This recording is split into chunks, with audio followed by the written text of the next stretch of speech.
Soul Free with Harlan Friedman, your home for sneakers and culture, starts in 4, 3, 2, 1. Let's go. Here comes the pitch. Take me out to the ball game. Okay. Take me out with the crowd. Buy me some peanuts and some Cracker Jacks. I don't care if I never get back. Let me root for the home team. If they don't win, it's a shame. For it's 1, 2, 3 strikes, you out at the old ball game.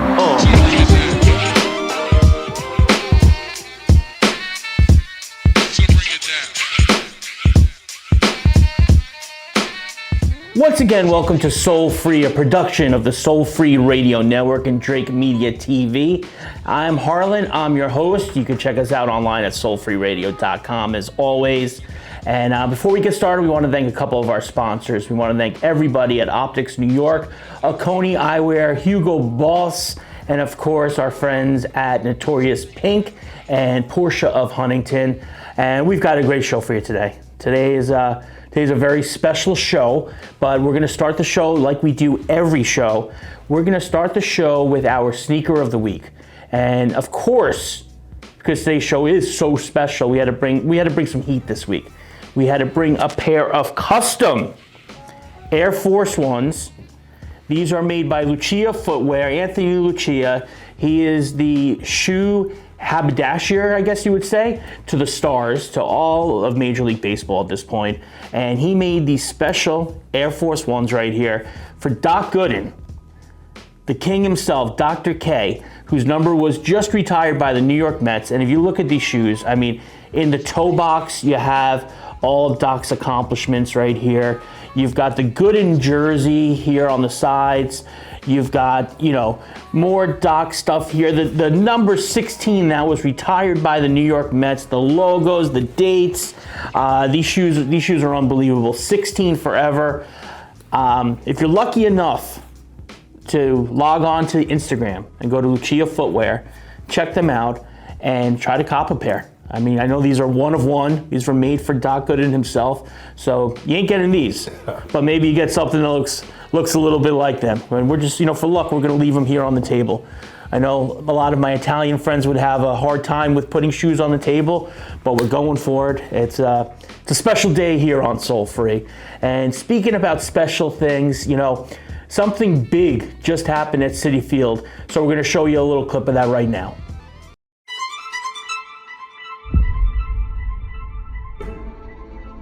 No one will ever wear his uniform number again.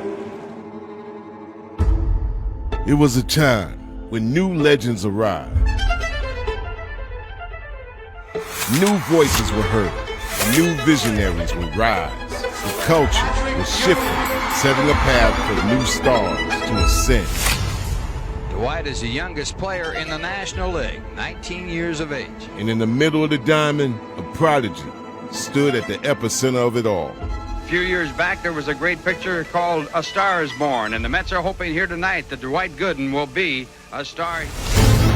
An artist, a master of craft, so surgical, we called him the Doctor. Gooden likes to be called Doc. The doctor is in. And as the calendar would hit that 5th day, he would emerge and was must-watch. Lord Charles has arrived. Dwight Gooden is on the A mound. concerto, not at Carnegie Hall, but at the house in Flushing, where Mozart was in motion. This crowd's going It bananas. was the greatest show in town. It's party time at And in the Shea. sea of landmarks, he was larger than them all. Gooden has really set this town on its ear. His performance was built for a standing room only crowd. Fans are on their feet. His symphony of pitches brought the noise that would reach the highest of crescendo. Builds to an even larger crescendo. And for every K, the curtain dropped. Hang another K. He was record making and record breaking. A new Major League record for strikeouts. It was a time to truly believe the hype. Gooden starts off with a bang. is amazing. He was a maestro,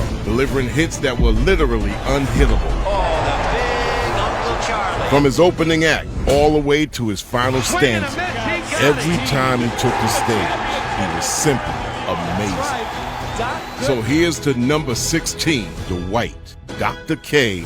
Gooden. Number 16, Dwight Gooden. So yeah, it was quite the weekend over at Citi Field, retiring the legend Dr. K's number 16 baseball immortality.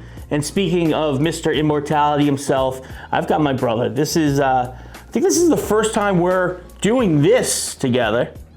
I've got Doc Gooden here with me.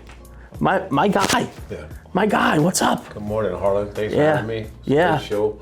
Finally made the show, so I must have did something right this week. My God. This is early for us. It's early. Yeah. But it's worth it. I mean, crack of dawn, I'm still yawning early. I know. I'm surprised you're up early. I know, right? 7:30 just texting. I was surprised. Yeah. Normally not up to 11:30, 12. So Yeah. That's great. I appreciate you. I appreciate all you're doing. Thanks for taking part. Oh, of course. And special.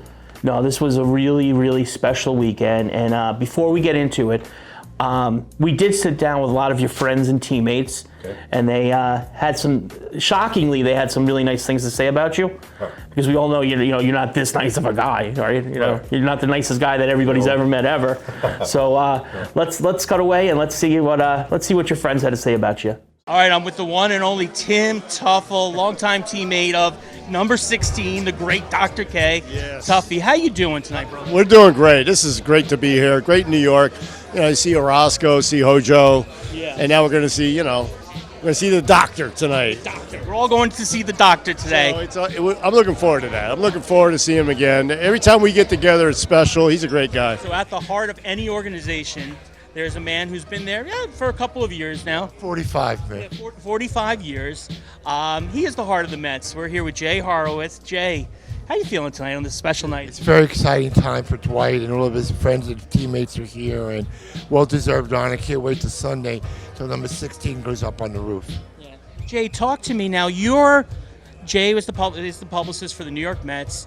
For years, you're the curtain. You're the curtain between the outside world and the players. That's the way to put it. Right? Yes, sir. So talk to me about the magic. Talk to me about the electricity that ran through New York City every time number 16 was on the mound at the beginning. I don't understand. It wasn't a game. It was happening. It was an event. Everybody wanted to be there tonight. Dwight pitched. It was a no-hitter, 16 strikeouts. And the fact that he was so young, he was 19 and 20 in his early years, that made it even better. This story will never happen again. It's just a once-in-a-lifetime thing. His poise, the way he went about things, and the success he had, and his humility. Dwight's a very humble and a very shy person. It was really good to be a part of it with him. Well, Jay, it's been a pleasure watching you for the last 45 years. My pleasure. I love watching you with the guys. I like your Blazers, too. So thank you for everything you do for the team. Thank you for your time, man. I appreciate you, man. Thank you. How many years did you play? 50? 40 years? Right about that. Right around there? Okay, 24. 24 years. You know him as one of the greatest relievers in baseball history, plus, of course, the iconic glove toss at the end of the 1986 World Series. Jesse Orosco, welcome to Doc's Bar Mitzvah tonight. I'm so happy to be here. I came all the way from California, Doc, so be good to me, all right? So I gotta imagine, you had a lot of great teammates, but you must have really liked Doc a lot, because did you not have to work as hard when he started? He pitched 9 innings, maybe you didn't have to come in the game as much? Well, that's the thing. I know one thing for sure is I'm glad that I turned out to be a reliever in my career, because I would have never been able to catch that staff with Doc and them guys, so it worked out pretty good. Yeah. So tell me what's the one memory you have of Doc from the beginning? From those iconic 84 seasons, 85 seasons, the rookie season, the Cy Young season. What's one memory you have of one of those days where you were just like, oh my God, this guy's not even a human being, how he's throwing? Well, I'll tell you what, when I saw him start throwing some bullpens, I was thinking, wow, this guy has got an arm, because his body was just built for throwing a baseball. Mm-hmm. And so when he pitched, it would put us in awe. Yeah. And it was fun to see our guys do their thing, and Doc was a big force. Yeah. And on behalf of all of us fans, and thank you. Thank you for everything you gave to the city. Thank you for everything you've done. And of course, thank you for celebrating Doc 16 forever this weekend. Oh yeah, I appreciate that. I thank New York also for, taking me in their arms all these years, and I've had the greatest time through the organization. And this is a great night to celebrate for Dwight. Congratulations, Dwight. This is epic. It's awesome. So good. Think he's come back and throw a couple innings still? Yeah, underarm. Do they have an underarm E-League? Right here. This guy, Howard Johnson. Hojo, what's up, my brother? Harlan's good to see you. Yeah, good to be here on a great occasion with Dwight Gooden. Talk to me. Let's go back to the beginning. First time you're on the field, you see Doc pitching. What's going through your head? I just saw a guy with total dominance on the mound at his age, just have complete control of the game, which was rare. Because even though there's a lot of guys that have a great arm that can maybe they can pitch a little bit, but you put them on the mound, you put them in front of 50,000 people, and they can't quite duplicate what their talent says they should be doing. And Doc was just different in that regard. He always matched it or exceeded it. I never saw major league hitters of the caliber that I saw, Hall of Fame caliber, guys just like not want to face him. Yeah. It was incredible to see it, and just to be able to play behind it at times was just a treat. It was like a day off when he pitched. Absolutely. So one more thing, through all the ups and the downs and the lefts and the rights, good times, bad times, what's it mean to you to see this number 16 being hung up this weekend? It's nice because he'd be the first to tell you, but he probably should have been a Hall of Famer, but that's probably not going to happen. And this is about as close as you can get to that. Have your number retired. Basically immortality as a player. Absolutely. And no one's gonna wear that number again. And every time they see 16 on the wall, they're gonna think about him. Absolutely, baseball immortality with my immortal friend right here, Howard Johnson. So we got Doc's family here. We've got his little nephew, Gary, and his great nephew. No, it's great nephew, second nephew? Jaden? Yes. How you guys doing? Good. He just came down from Georgetown University to see his uncle. They allowed him to come, which is quite a task when you got to leave a school like that, but I'm just happy to have him here with us and supporting him. Absolutely. Yes. So we are sitting here. Gary, I got to ask you, we're sitting here in the city where your uncle is a pitching legend, where you hit your 500th home run. When you guys were in Tampa growing up, you're on that field, Dan Gooden is working you guys to the bone. Right. Did you ever think that these accomplishments would happen one day? Me personally, no. Yeah. But my granddad, I'm pretty sure, because he used to speak this into existence. Yeah. We used to hear it a lot, and he believed in us so much, and as ball players and as people, and he just knew that we would do great things. But, as kids, you don't believe that until you get older, and then you start seeing it to come to fruition. And when it happens, then you say, my granddad put in the work for us. And I got to imagine, everything I've heard about your granddad, Dwight's dad, is just brings tears to my eyes. Yeah, the love and the love on the field, and teaching you guys the discipline and all the things that you need to get to where you are.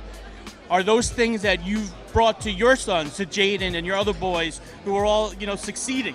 Yeah. Now, you're doing very well. I watch you. I see you. You're doing very well. Yeah. Yeah, well, the thing is, you try to pass it down, generation to generation. I talk to my kids about the lessons that I learned from my granddad. Yes. We're living in different times now, but the message is still the same. Yep. And so you take what I give you, what my granddad gave me and my great-grand gave me, and then you apply it to what you need it for. And he's in school now, he's doing well, he's playing baseball, and the future is bright for him, and that makes me proud. I love it. Jaden, I got a question for you. Do you feel, now obviously Dad's super successful in baseball. He had a great teacher. Your uncle had a great teacher. Do you feel that magic? Do you feel that generational magic coming to you? And do you feel the messages from your great-grandfather? A lot of people usually ask me if I feel a lot of pressure for them, just from what they've done and just the level of greatness that they had at this sport. And every time I respond to people, I just say, I'm my own baseball player. I like to go out there and play the game. Like, I'm truly in love with the game. So I feel like a little bit of that magic got passed down because I took your bat waggle from you for a little bit. And then, I obviously have one of the greatest teachers in the world. So I look at it like every day I go out there is a blessing. And I'm just having fun playing as long as I can. Jade and Gary, I got one last question. Seeing the number 16 rise, seeing your half of your family's baseball legacy, Right. half is on your shoulders. Right. But seeing the family get honored in this fashion, baseball immortality. Right. What's that? How's that feel for you? For me, it feels great. I remember my rookie year, I wore number 16. And coming out of high school, I had number 10 on, but he made that number famous to me. And I want to wear that number, but out of respect to him, I wanted that number to be his. And I changed my number several times, so I didn't wear his number, but I did wind up wearing number 11 with the Yankees just because he wore it. But 16 is his. It's in his rightful place on the Raptors now. Going to be retired, and that's where it's supposed to be, and I couldn't be more prouder. Gary, thank you for everything you've done for New York and baseball. Jaden, thank you for being such a great role model to young people and what you're doing. And thank you to your grandfather for bringing us all together tonight. Right. Nelson, my man. We're here celebrating Doc. Yeah, amazing turnout to celebrate the one and only Doc Gooden. This for me is crazy because I grew up a kid loving Doc Gooden, idolizing him, and got a chance to meet him in fantasy camp for the first time, sit down, talk to him, and realize what a terrific human being he is and what a great redemption story this has been for him. To go full circle and now getting his number retired, finally, I don't have to see anybody who doesn't really belong in the major leagues wearing 16 ever again. Used to kill me, but it's going to be a great night. Talk to me about coming up in the Mets organization in the footsteps of somebody like Dwight Gooden. What's that feel like, seeing that history as you're doing what you're doing at the major league level? I'll give you even better. Not even the footsteps, but actual pants. Yeah. So when I first signed with the Mets, I was given Dwight Gooden's pants and Howard Johnson's jersey. So right then and there, I could have just stopped playing and everything would have been a success in my life.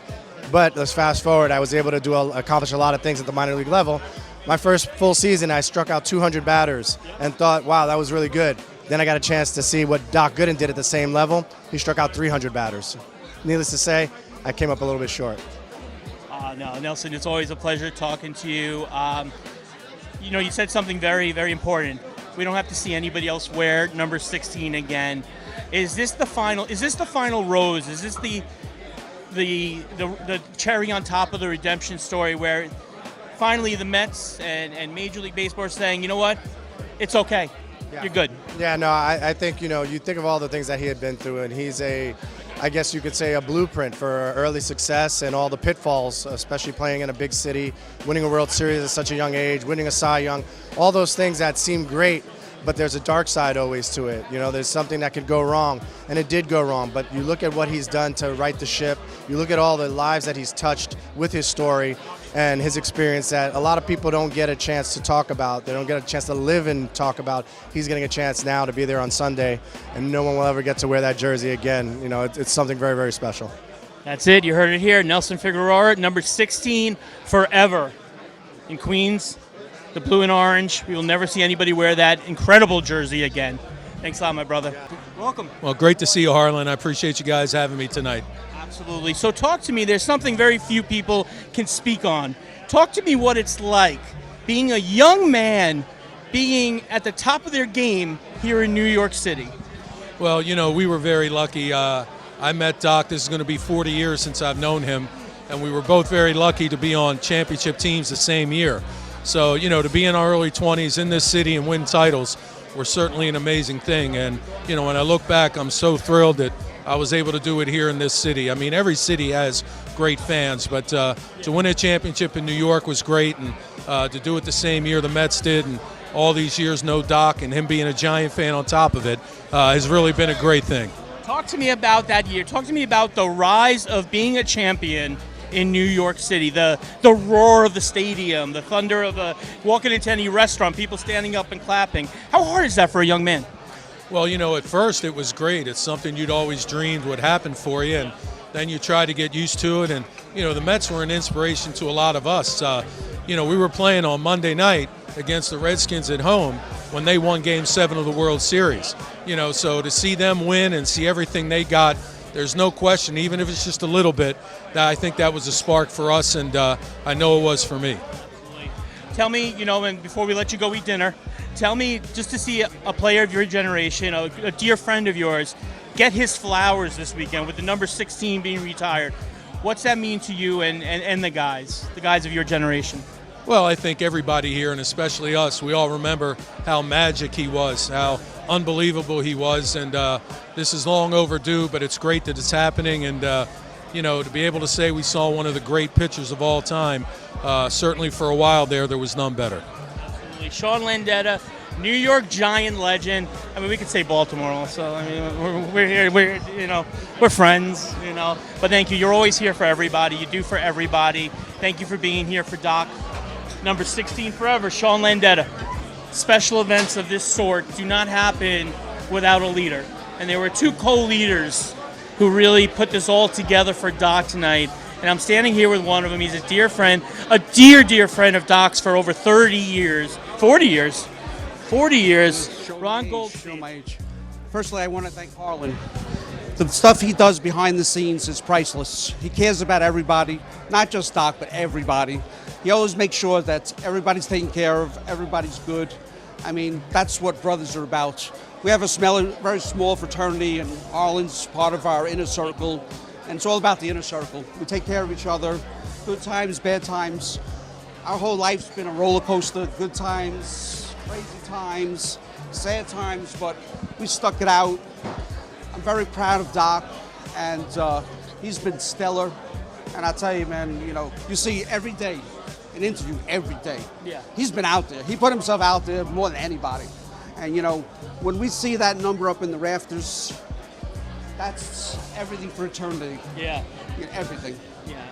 And so for 40 years, you've been a friend, a caretaker, a psychologist, an attorney, 18 other roles. For you, as friend and fan, because we all started as fans, what does seeing the 16 hang up in front of the sun by the clouds in the sky mean to you when that number goes up on Sunday? I'll tell you, it means the world to me. If you think about it, in Mets history, they only retired 4 numbers. And the great Tom Seaver, Jerry Kuzman, Mike Piazza, and just recently Keith Hernandez. So to be in such a small fraternity like that, not like the Yankees with 100 things going on, I mean, that's real. I don't think it gets better than that. And to see it up in the rafters, that he's got a big family and it's still growing every day, so they'll be able to see it forever. So once it's up there, I mean, I couldn't be happier. And it's amazing. Just to do like a little Goodfellas analogy, and I pray to God it ends differently. I feel like Tommy's getting made. One of our guys is getting the button. You always hit the nail on the head. I mean, you really, brother. What you guys did with the group of people and characters that you brought together to honor Doc tonight is like nothing I've ever seen. Thank you very much. I mean, it was an honor to put it together for a really good friend of mine. It's really awesome to call Doc a friend, but the biggest honor is that he calls me a friend. Right. Forget about client, forget about attorney relate. He's honestly a very close friend of mine. I love him. I love his family. It's just an amazing event, and I'm so glad that we were able to get this put together for him. And just to watch that video, and to see everybody loving him, congratulating and celebrating with him, it's priceless. It was really an honor. Of course, a special night for Dwight Gooden would not be complete without this gentleman. This guy, he's from another organization. He's not a Met at heart, but tonight he's bleeding orange and blue. Rey Negron, special consultant for the New York Yankees. I have one question for you. You're an angel. You're an angel to a lot of people. George Steinbrenner was your angel. What was that special thing that you saw in Doc's heart that you were one of the people who helped give him a second chance, and now on this immortalization of him this weekend, the retiring of his number? Tell me about the love, the magic you saw in his heart that made you and the boss do what you guys did for him over in the Bronx. In my house, there were 7 boys. Mm-hmm. Of the 7 boys, I was the only one that didn't go to prison. Of the 7 boys, I was the only one that was alive. and that was because of what George did for me. So when I first met Dwight and I looked into his eyes, like everybody else, you fall in love with him. And right away, I knew that when I went to Mr. Steinbrenner and fought that cause, he was going to go for it too, because he was the champion of second chances. So Dwight, come on, congratulations, come on, number 16. You know, when he got to the Yankees, he asked Whitey Ford, could he have number 16? And Whitey said, sure, Dwight. But you know what? Dwight was just kidding. You know, it was a beautiful thing. Two great number 16s, two great pitchers. Thank you for what you do, what you've supported, the way you have supported Dwight Gooden, a champion. Rey Negron, number 16 forever. Talk to me about it, what it was like. You put your hand out there to catch that ball, and you have this 98-mile-per-hour fastball sizzling, and it was rare that anybody would hit it. So, I mean, your hand's got to be like leather at this point from all the years of catching. Well, it was an honor to catch Doc first and foremost, and certainly one of the greatest pitchers of all time in my mind, and certainly in the mind of a lot of fans of his and of the Mets. But thankfully, the catcher's mitts, by the time I came along, they had a pocket that if you caught the ball correctly, it really wouldn't hurt your hand. But the speed at which Doc threw, he threw as hard or harder than any of the pitchers today. These radar readings are a little out of control, but no one threw harder than Doc, maybe Nolan Ryan and one or two others. But he was a treat to catch. He was a great teammate and obviously a great, great pitcher. Yeah, what's it mean for you and all the guys to see this number 16 raised to the rafters one more time? I'm a little emotional about it myself. I just love Dwight. He's a special man, obviously a special pitcher. But the man, the person that he is outweighs the great pitcher that he was. And that's tough to say with him being such a great pitcher. But he deserves this. It's long overdue, but the fact that it's happening and this weekend is dedicated to him, and Sunday's going to be an amazing day, and a lot of his teammates, including myself, would rather be nowhere else but right here with him as he receives this honor. Barry, I know, personally, you've always been a dear friend for Doc. Ups, downs, in-betweens, good times, bad times, you're always there for him, and you're there for so many people, so thank you. Well, thank you, Harlan. It's an honor to be here tonight and to have you interview me and talk about our dear friend. The one and only Dr. K, Dwight Gooden. The retirement of his number 16, will reach baseball immortality as it rises to the rafters at Citi Field this weekend. This room is so full of love, of former teammates, friends, family, people who just love Doc. And at the end of the day, these are the people who made Doc who he is. So, Doc, we love you. Thank you for including me in your life. You are a brother. You are one of my dearest friends. And I can't wait to share with you what everybody has to say about you.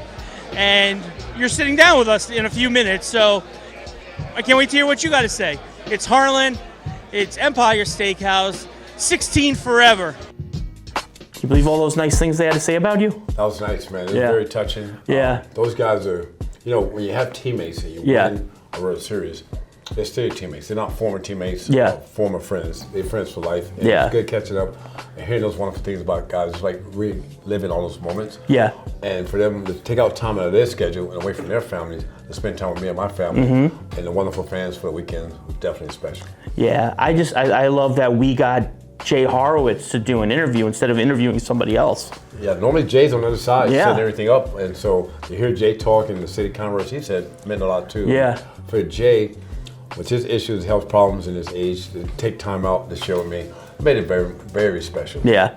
It's a good time. And, I look at his career, too, for 40-something years, 45 years now. Yeah. He's been the gatekeeper to from your teammates all the way to Pete Alonso at this point, Yes. That's not an easy job. Oh, it's tough, especially dealing with a different generation. Yeah. My generation was on the crazy side. There was no social media, whatever, so you can kind of do whatever. Yeah. Now with the social media, I think it makes Jay's job a lot tougher. Oh, yeah. And the players are a little tougher, a little difficult, especially now because the agents are more involved. Yeah. The salaries on that. But Jay's a great guy. He knows how to handle each relationship they built with the guys. You know, each guy's different, so you're dealing with different, attitudes, ups and goes. But he's good with that. Yeah. He's good, different personalities. But Jay's good with that. He's like, I call him the counselor of baseball. Yeah. We couldn't share it on air, but we did have a little conversation of his reactions after a certain plane ride in 1986 coming back from Houston. Okay. And that's something I'll take to the grave with me. I got you. Yeah, that was a good one. You heard it from Jay, you didn't hear it from me. No, I didn't hear nothing from you. We don't talk about things like that. No. I don't know what you're talking about. Yeah, right. How crazy is it to walk into Citi Field now and look up to the sky, right in front of the clouds and the sun, and you see Casey Stengel, Gil Hodges, Tom Seaver, Piazza, Keith, you, Jackie, Ralph, like how nuts is have your number retired? It's crazy, man. The first thing come to mind is obviously an honor. Yeah. It's the highest honor the team can give you. Yeah. I'm very privileged and humble to have that number. And then you start thinking like, damn, with those guys you just named, I'm getting old.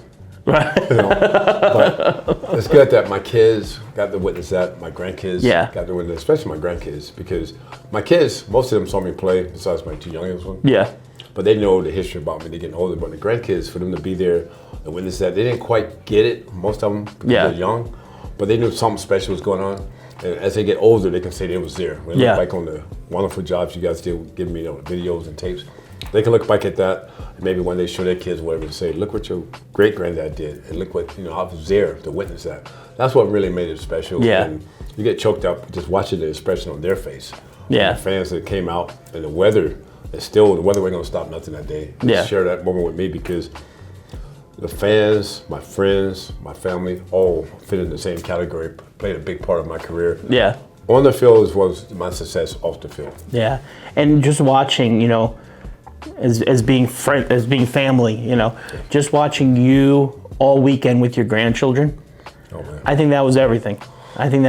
You could have had Justin Timberlake and Michael Jordan in that suite, and it wouldn't have meant as much as seeing you interact with your grandkids. And that's what it's all about. Yeah, that was really, really special. Thank you. It was great to me because with my kids, when I was playing, I missed a lot of these school activities, a lot of the league stuff because I was playing.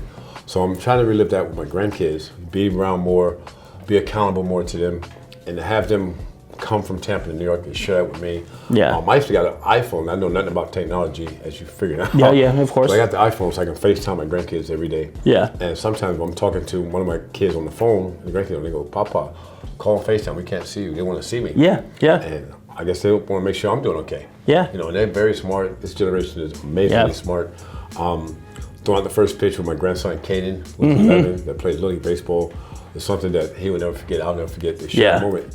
And just having my family and my kids involved, and my kids involved with everything I'm doing now, it's very special, and it means a lot. Yeah, watching Caden, especially the oldest of the grandchildren of the youngest set, watching him all weekend with the smile, and he has your heart. He has your heart. He's making sure everybody's okay and this and that, and watch him come back after throwing out the first, after catching your first pitch. And him telling me that he's going to wear number 16, and play baseball too, like Pop. And I said to him, I was like, well, you can't wear 16, it's retired. He's like, well, I'll be 11. The other number where he's got it all figured out. He's got it all figured out. And it's got to be a crazy juxtaposition for you now to be this, the senior member of the family, where now you've got the kids and the grandkids. Just to think back to your childhood with your dad, and to see, That's great that you said it that way because my dad, I could be half of the man my dad was when I was a kid. I'll be happy with that. I'll take that. He was always there. He was always about family. As well as my mom, always about family. He knew baseball was my thing. Me and Gary Sheffield, my nephew. Yeah. Take us to all the Cincinnati Reds spring training games and sharing those moments with us, watching games on TV, sharing those moments. And now, like I said, being a senior member, because growing up, I was the youngest by 13 years, 5 siblings. Now I'm the other side, so I just try to follow what they did and the sacrifices they made for me and give that to my kids and my grandkids. Yeah. And having them there on the field brought back a lot of memories when I spent the games with my dad, and we're sharing something special, and we're sharing that together. Yeah. Because even when I had my struggles off the field, my grandkids uplifted me more than they would ever know. And how much that meant. Last year, you spent a lot of time with me in and out of the hospital with health issues. And I remember one time being in the paramedics, going to the hospital, my grandkids left me this voice message, Papa, we love you. Papa, we need you. Papa, get better. Papa, take us to Target. Papa, all this stuff, you know. When you're coming home, Papa, you got to get better. For them saying that, I mean, who wants IVs put in their arm? Who wants to be, you know, them telling you all these tests in the ER? But by hearing their voices gave me the fight. If I didn't have to fight at the time or like I wanted to, it told me I got to get my act together, man. Take my medicine, do what I have to do to be there for those kids. They depending on me and like I'm depending on them. They got me through some tough times, man. They don't even know it. No, they're, you know, they're the biggest heroes. They're the biggest heroes. No doubt about it. And you played a big part too. I remember getting out of your bed one night, it's like 2, 3 in the morning. I said, Harlan, man, I mean, I needed a friend. You always been that guy. I called you. I said, man, I'm in the paramedics going to the hospital. You was there. We got there. You came right in the ER. Spent time in the room. Just talked. That means a lot. Even though I was being a little baby, I didn't want to stay. I was going against the doctor's words. I mean, but you was there. You was there. He was right there. No, that's what family does. You're there for each other. The next morning you called me, and I know you like to sleep. I don't think you slept that night. Well, I'm up making sure I was okay. You know. And that's true friends. When they tell you, when you're a true friend, when you hurt, they hurt. When you're happy, they're happy. When you celebrate, you celebrate. Absolutely. That's why this weekend meant so much to me. Because of all we've been through on the downside, dark shadows and this and that, you're always there. And you're happy there on a good thing, celebrating together. That's what it's all about. Yeah, 100%. Thank you. I appreciate you. And, you know, it wasn't just this weekend. It's been this build-up. Let's get it straight. It started April 7th, 1984. You know, it started April 7th, 1984, almost 40 years ago. 40 years ago. 40 plus, yeah. You know, and you know, whether we started off as fans, you know, a lot of us, and grew into family, or, you know, for your family that's been there since you know more than 40 years ago. You know, it's just been a build-up. It's been an anticipation, and you know, just so happy to see you get the flowers that you deserve. Thank you. It means a lot. Like you said, it started. The mess was kind enough to fly my parents in April 7th, 1984 for my first game.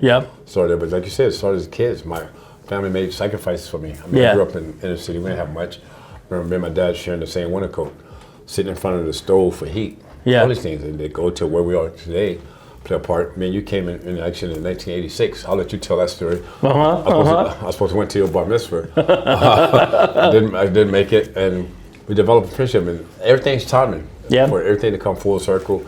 And then we became best friends, became neighbors. The same guy that was, I guess, 12 years old. That was supposed to be in his bar mitzvah. How things works. The good Lord doesn't make mistakes. Nope. It's all timing, man. And you just said something so important. You said timing. Yes.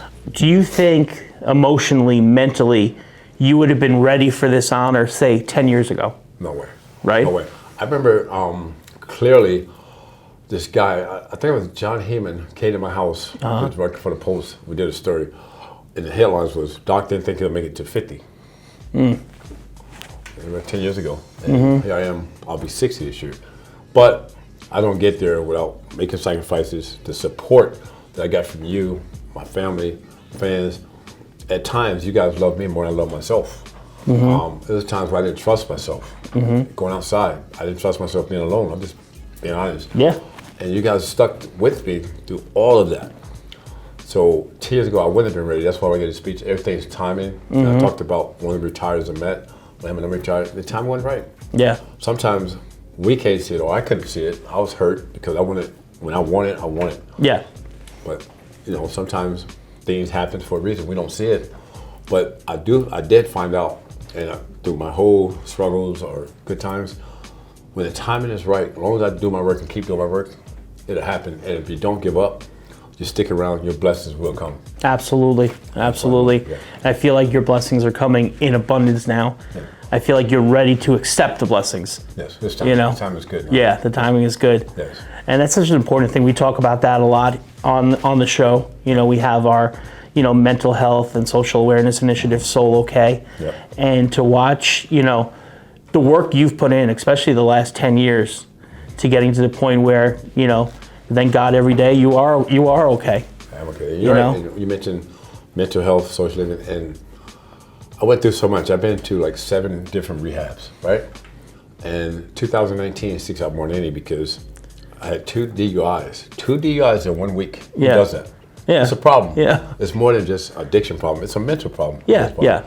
I had to put my ego aside, put everything aside, my manhood aside, fatherhood aside, and say, look, I gotta get it right for myself or I'm gonna die. Been to rehabs, been in prison, been in jail, institution. I did all that. Only thing I haven't been is a cemetery, and that was gonna be next if I get my act together.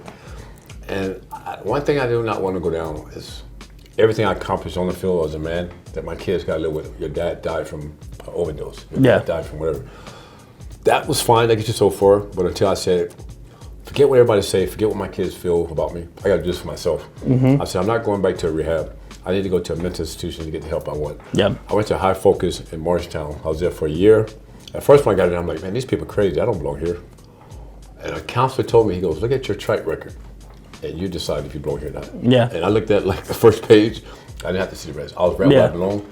But growing up as a kid, normally probably say, you crazy, just have a drink, you'll be fine.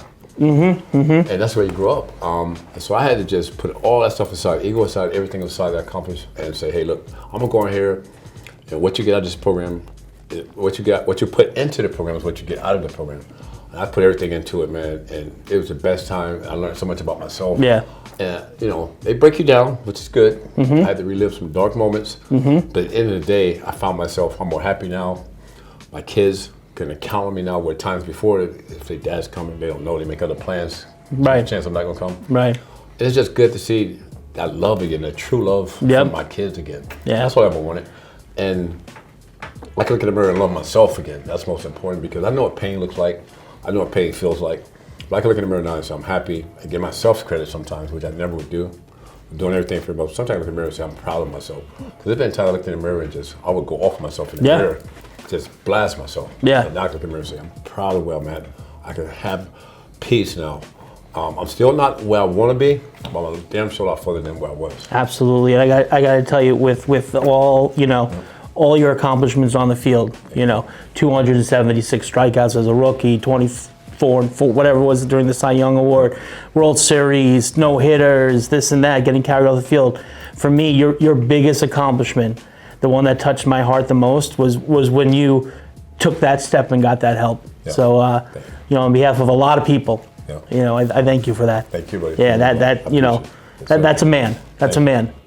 You know, I would say anybody could throw a baseball, but that's not true. You know, 0.01% can throw a baseball, and 0.001% can throw it as good as you did. But like, you know, but what you did, you know, what you did to take those steps for you to be better for yourself, one, and secondary for your family, and then all your friends, and you know, so on. That's a man. That's a man. I have to do it. Like you said, you bring a good point throwing a baseball. If I couldn't get my curveball to work, I knew how to fix that. If I couldn't throw strikes, the ball was high, I wouldn't get it down. I knew how to fix that. But with mental health, addiction, recovery, whatever, you cannot do it alone. You can't do it alone. You have to find someone takes you a team. trust. It takes a team. People that you trust, where they're not going to judge you. You talk about anything, everything, what's going on. So a lot of times, I'm like, nobody will understand me. Nobody never think about what I'm thinking. But there's people out there that have been through the same things you've been through, maybe worse. Then I look at it that families have lost family members to doing a lot less than I've done. And I'm still here. And obviously playing baseball was my dream, my passion, but now I can't be selfish. I gotta share my message with others. I always say turn my message into messages. That's why I speak at schools now, colleges. I like that. Just throw myself out there. Turn my mess into messages. And let them understand. Wow, that's important. And it's real. It's real out there. Addiction is real. It doesn't discriminate. Mental health doesn't discriminate. It comes. Every family deals with it. And it ain't about getting knocked down. It's about, can I get up? We all get knocked down with different phases of life, but can you get up? That's the thing. And you know, we've all been through our own mental health challenges, you know, and I think, you know, baseball aside, and just, you know, eating and friendship aside, you know, when you can bond like we have over mental health, you know, and it really does take you talking to other people who have been through it or who are going through the same circumstances or struggles that you're going through to get that affirmation that, you know what, you're going to be okay. You know, you can work on this together. Definitely. That's what it's about doing. And the thing is like, if we didn't open up to each other, like a lot of stuff, for my addiction was public. Everybody knew that. But Yeah. for mental struggles and mental health, No, we take that inside. That's inside. Yeah. And just by us being honest with each other, developing a strong brotherhood, and talking, we dealt with some of the same issues. Yeah. From a mental health. Yeah. You know, and talking about it, we were able to help each other. Yeah. Just by sharing what we're going through. Yeah. And how we get through that. Because you said some stuff that I'm like, wow, I like that. I mean, I can take that in consideration. Yeah. When I was going to see the doctor, you told me with what's the hospital in Port Washington? In St. Francis Hospital, St. Francis Catholic Health, Hospital. yep. You took me there and met Dr. Gordon, I think is his name. And from meeting him and talking about stuff, and then we started talking. I said, man, I don't want to go there. I'm scared to send. You said, just take it one step at a time. Yeah. Don't try to be a hero and knock out all the things at one time. Nope. One thing at a time. Yeah. And let it just build. Yep. I learned that from you. Yep. Inning by inning. Yep. Inning by inning. Yep. That's it. That's it. I was like, man, I got to do this. I got to do this. I'm complicating everything. And then I found myself, I don't want to go. I don't want to know the answers. And to get through that, man, and it's like that's real. That's real talk. Yeah, and you did it. You know, just like you got through a baseball game, you got through this. Yes. You know, it's good. It's funny how everything goes back to baseball. I know. Yeah. But technically it does. Even when I talk to kids, I say, not everybody can make it to the majors. But you develop friendships that last a lifetime. And your teammates, when you're 9, 10 years old, corporate America, those are your coworkers. And you got to treat them the same way. So baseball is a good tool to have to help you in the real world. Yep. That's what I say. We're all different. You always say, oh man, you're my hero, you're special. I always look at it, we're all the same at the end of the day. Yeah. We all just have different jobs. Yeah. My job just was different than yours. Yeah. My job was publicized. My job was in the paper, on TV, whatever. But I think like people that does like the nurses, the doctors, those guys, to me, those are real heroes, especially when I went through last year. Those guys sacrificing all their time, extra hours putting in to get me back on track and make sure I'm healthy. Yeah. I give them the credit. Yeah, I look at, my team, because we all have our own teams when it comes to medical, mental health, physical, whatever it might be. I look at the team that, I built, the team that you built around us, and you know what? These guys are the Pete Alonsos and Acuna Juniors and Trouts and I'd say Ohtani, but I wouldn't bet on that one 100% right now. How about the words? I like that. You gotta have a little fun here. We can't only be doom and gloom. I like that. Oh man, that was good. That was good. But no, it's great. It's great being on your team. Yeah, it's great being on your team. We're on a team together. Absolutely. Definitely, I appreciate you. Yeah, and we do talk a lot about other things on here. It's not all serious. You gotta have fun, bro. We've got these. Lucia Footwear made these shoes for you. Yes. When you were growing up, all right, in Tampa, it was hot a lot of days. Yes. What was the sneaker? What was the sneaker that you had to have, and what was the sneaker that your parents wound up buying for you? Well, and a lot of times it wasn't the same shoe. No. It's two parts to that. Yeah. Let me answer that. So, like I said, I grew up. We didn't have much. We had a lot of love in the house. We didn't have much. And I always talk about me and my dad sharing the same winter coat. Yeah. And to tell you my age, my mom, and bless her heart. Yeah. She worked 2 jobs, took care of me, my family, her mom, my dad when he got sick. She used to get my shoes out of the grocery store. Seriously, out of the grocery store. That's how old I am and how far I go back. And there used to be a little box. I just call them hot boxes. And if you wore hot boxes at school, kids would make fun of you. You know what I'm talking about? Yeah. Make fun of you, but that's what I had. Yeah. And with my feet, I don't have the best feet, obviously, so I wasn't wearing sandals. No. I was stuck with the hot boxes. Yeah. And then I went to Converse. Okay. With the sounds called Dr. J. The All-Star, Dr. J went to Converse. And then from there, I went to, what the shoe was called. I think it was the, I want to say, she probably know better than me. I think it was called a baby doll shoe. I think they look like baby doll shoes, or a karate shoe or something. Okay. But they had it for men and women. I'm not sure that name, but I think. So they told you the shoes were for men? Yes. Yeah. The lady shoe was called a baby doll shoe. It was called a baby doll shoe, and the other one was for men. So, but that was the ugliest thing. When I look back at it now, it was like when I had the jerk. It was the ugliest thing ever. Oh man! But at the time, you was the man. If you had those shoes, you was the man. Oh yeah. That's where it started. But I never would have thought, it came to designing a shoe with my name on it, my accomplishments on it. Yeah. My symbol on the bike that my son designed. I never saw that coming.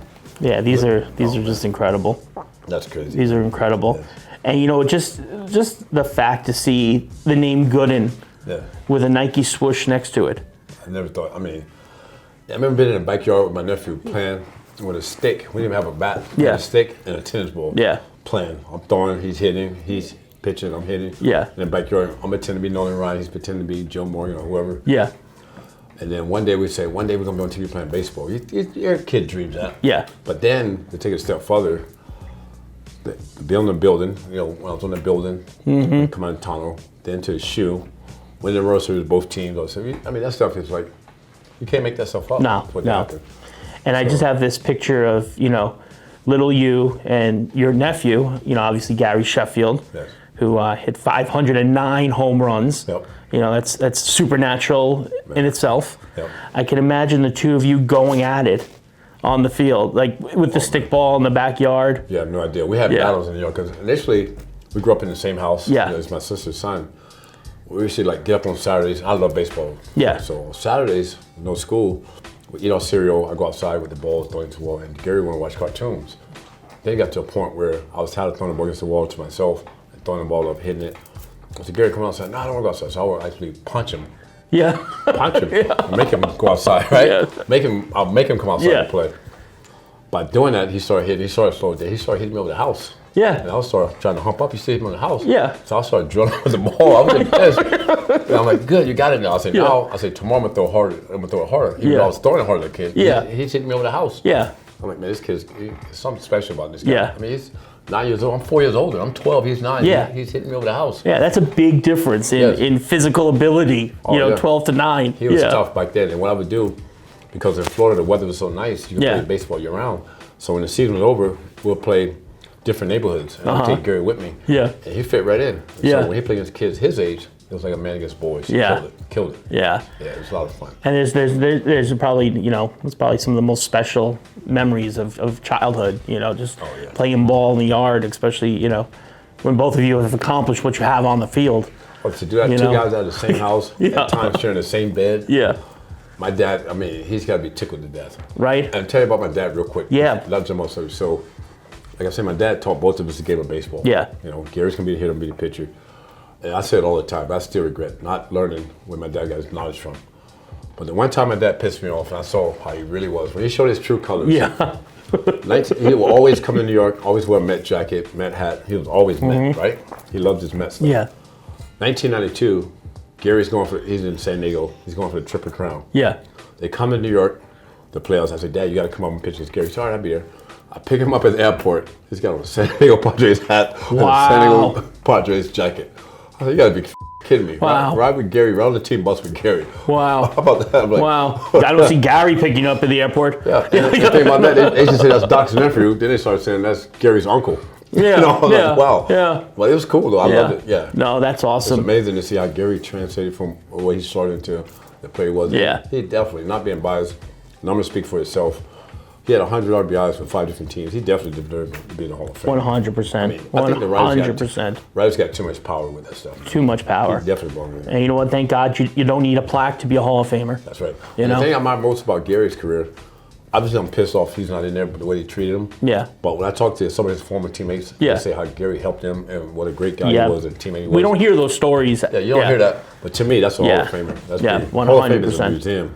Gary made an impact on a lot of guys' careers, and that means a lot to me. Yeah. To see that. And of course, once again, we're here with my brother, all-time baseball great, all-time great human being, Doc Gooden, member of the Negro Baseball Hall of Fame, New York Mets Hall of Fame, baseball immortality, the number 16, retired from New York Mets use ever again. Now, watching all those lessons that you learned from your dad, Dan Gooden. And really talking to your nephew Gary a lot, and him sharing a lot of those lessons too. And we did speak to Gary and his son on this. Yep. For yourself now, as the dad of once again, at one point your name changed to Gary's uncle. Yes. Now your name is starting to change to Dylan's dad. Yeah. Your son's a rising football star at the University of Maryland. A lot of eyes on him. He's doing great things. Yeah. What are those messages that you learned from Dan Gooden that you're giving to Dylan now? Well, I tell Dylan, even when he was young, you have to work hard at what you want. Starts in the classroom. It's different now. When I was in school, if you're the top player, they kind of put you through. Yeah. Now you got to have your education. Yeah. You got to have the education. And I told Dylan, even before he got to college, I say, put your education first. It's like growing up fast. You're blessed with talent, but so is all these other kids blessed with talent. Yeah. The difference is going to be who wants it the most. I say when you don't have practice, you don't have a game, what are you doing to make yourself better? You know, there's a lot of distraction with kids now with the video games, PS5, TikTok, and all this stuff. Yep. I say, but if you really want something, you got to work hard. And now that he's in college, I say the worst thing can happen to you, the worst thing can happen is that you get a free education. Yeah. So network with the people, put that first. If things get to go your way, you get a blessing. You get to go to that next level. You only step away. Every time you take the field, whether it's practice or in the weight room or scrimmage or whatever, somebody's always watching. Always. Watching. All it takes is one eye to see you do well. Yeah. Get that chance. But it's also what I can see you, not giving it your all. Yeah. And they scratch you off. Yeah. Off the field, away from school, whatever. Surround yourself with good people. Yep. They got your best interests as a person. Because you can do a million things right and have that 1 second mistake. Yep. And that's what you remember for and everything's out there. Yep. Especially in this day and age of social media. Oh man. You know. So much stuff. So I say, yeah. You only get to be a kid once, enjoy your childhood. Yeah. I get that. But understand what's most important to you. And never cheat yourself. Never cheat yourself on anything you do. I like that. Pretty much the message. That's what the message was told to me. I love it. I love it. And you've really you've given all of us that message, and just to call you brother, call you my best friend, just to have you here today sharing this with everybody means so much to me, our listeners, our viewers. I love you, brother. There's no other words for it. I appreciate it. That means more than anything. Yeah. And you show with your actions. You're always there. I can call you at any time.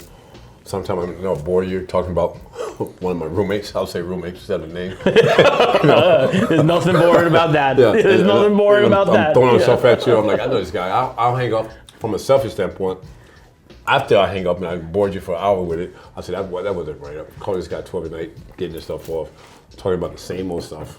But you listen. No, bro. You listen like it's the first time you've heard it. There's something called, and it was from a movie. You got to be a 24/7 person. Yeah. And you are the definition of 24/7 person. Thank you. You're there 24/7 for everybody. Yes, sir. Thank you. And I love you. I love you. Bro. Thanks for coming today. It's a great show. Thanks for having me. No doubt. Yeah. I appreciate Maybe it. some people watching now that you've been on. Yeah, definitely. They should watch. It's a great show. It's a great man doing great things. Not only talking sports, but to help others in the community. That's what it's all about. Absolutely. And you might learn something about sneakers, here when we're on the show here, so it's a good thing too. Thank you, my brother. My pleasure. All right. Thanks for having me. Thank you. Good job. And we'd also like to thank everybody at Drake Media TV for making today's show happen. All of our friends at Aconi Eyewear, Optics Eyewear, Hugo Boss, Notorious PINK, Notorious Pink, and of course our friends over at Porsche of Huntington. And on Instagram, you can catch both of us. I'm the official Harlan and Doc Gooden 16.